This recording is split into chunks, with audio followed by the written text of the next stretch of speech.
د ټول ملان کلو د ځان سره جعلي ملا واوره ډیزلي ملا وای نه به دي جلسه کوله نه به دي جلسه نه دي جلوس نه دي هړتال کوو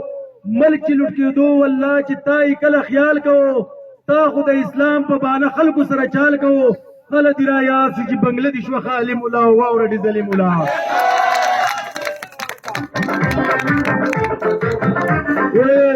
لاړ شه هندوستان ته هلته دا تو سیاست کوه هلته کې چلیږي هلته دا منافقت کوه هلته د مودي او د هندوانو ښه خدمت کوه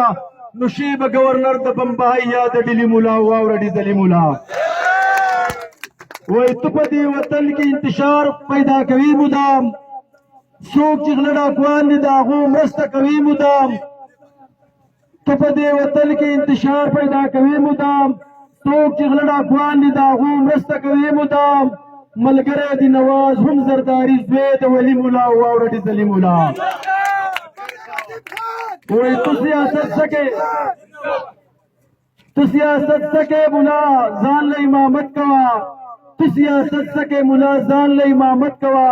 خلکو ته خبرې د دوزخ او د جنت کوه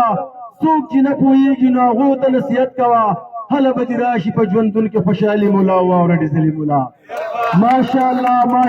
لاس له یو پړق ورنکو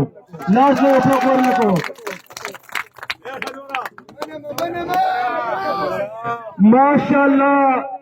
دا د ملکنډ د ویجن ګل دستره وایي بې کوره شي چې څوک په بې درکو پسې ګرځي او درانه خلک سپکېږي چې په سپکو پسې ګرځي بېکوره شي چې څوک په بې درکو پسې ګرځي درانه خلک سپکېږي چې په سپکو پسې ګرځي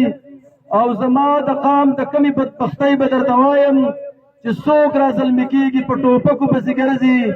او د زرکو د کوترو ښکار د نورو مشغولا شوه زما د غرونو باز په توت پړکو پسې ګرځي او بیا څوک د پښتنو د اتفاق سندرې وایي دیوانې د خوشحال په لاس خټکو پسې ګرځي او سلا کوي جرګه کوي غونډېږي تندرونه څوک جاله جوړوي ځان له په ډکو پسې ګرځي او د هغې غرڅنۍ غړۍ مې هغسې یادېږي لا هغسې مې فکر په کونجکو پسې ګرځي ماشاءالله وایي شپېلې د اسرافیل له دې پوکې ورکړی خانه او چې څه جادو دې کړی په دې خلکو عمران خانه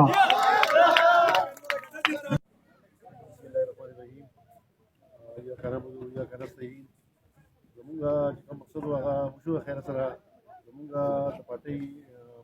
الیکشن و او په هغې کې مرزا حکیم خان صدر شو نور زمونږ کابینټ وکیل خان جنرال سکرټري و نور زموږ ټول کابینټ چې راغی دا خلک په هغې مبارکبادۍ باندې او مبارکۍ ته راوتي او دا داسې شارټ میسیج و بېګا ماښام په 5:15 بجې باندې صرف یو میسیج وچلېدو او په هغه یو میسیج باندې دا په 10 غنټې کې دومره خلک راووتو دا نور پارټۍ ټولې راغونډې شي او هغوی د یوې میاشتې کې د کمپین وکړي دومره خلک هغه نشي راغونډولی د هغې واضح مثال دا دی چې پاکستان تحریک انصاف چې دی دا په پاکستان کې پاپولر پارټي ده او انشاءالله دا به وي او دا د عوام طاقت دی او دا چې کوم زموږ کابینټ ساز شو دا داسې کسان دي دا د 22 سال نه پاکستان تحریک انصاف کسان دي فضل حکیم دی چې پارټي سره شوی خو دا سره دی که بشیر خان دی دا د پارټۍ د هغو باندې ډېر غټ اعتماد دی او انشاءالله د هغوی موږ توقع ساتو چې هغه به ملا کنډیوژن کړي دا پارټي ډېره فعال کړي او هرې فیصلې چې کوي نو هغه په میرټ باندې کوي او موږ خصوصا د خپل لوی د عوامو له طرفه او د سواتو د ملکنډ چې ټول ملګري راغلي د ټولو ډېر شکریه ادا کوم چې هغوی دومره په شارټ ټایم باندې راغله او دا پروګرام یې کامیاب کړو ستاسو د ویډیو ډېره مهرباني اعوذ بالله من الشیطان الرجیم بسم الله الرحمن الرحیم په دې حواله باندې تاسو میډیا والا او د ټولو ملګرو ډېره شکریه ادا کوم بل کوم پروګرام چې اوس وشو دا کابینټ ملکنډ ریجن چې کوم کابینټ و هغه جوړ شوی نو هغې په باره کې دا پاکستان تحریک انصاف ماشاءالله ټایګر ټول راغلي ټولو ډېره شکریه ادا کوو کله چې سخت وخت راغلی دی عمران خان ورکرو ته میسج ورکړی دی او ټول ورله راوتي دي نو دا هغو د ډیویژن په سطح باندې راوتي او د پاکستان په سطح باندې هم مونږ راوتي دا نورې درنې هم مونږ ولیدې او د پی ټي آی درنه هم مونږ لیدلې وه چې مونږ به ویله چې جدر مر نه ہوگا ادھر تر نه ہوگا نو انشاءالله زمونږ د پی ټي آی چې کوم تنظیم سازي وه هغه نه وه په دې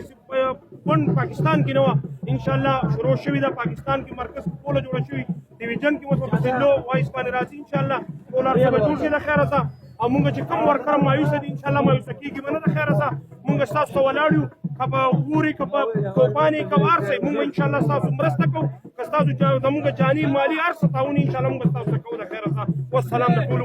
زموږ په شان طبقې سره تعلق ساتي او دا ورکر چې د پی ټی آی دا ټول زیات هغه خلک د عمران خان ملګري دي کوم چې په ملک باندې خفه کېږي کوم چې غریبه طبقه ده هغه ټول د عمران خان ملګري دي او نن زموږ یو داسې مشر د ملکن ډیویژن راغی او کلي عام یو پیغام ورکړو ادارو له د خلکو له زما د ورکر خیال ساتئ ریکویسټ یې وکړو او د ریکویسټ نه پس هغه ووایي که زما د ورکر تاسو خیال نه ساتو دا د ملکن ډیویژن کې بس نه تېروئ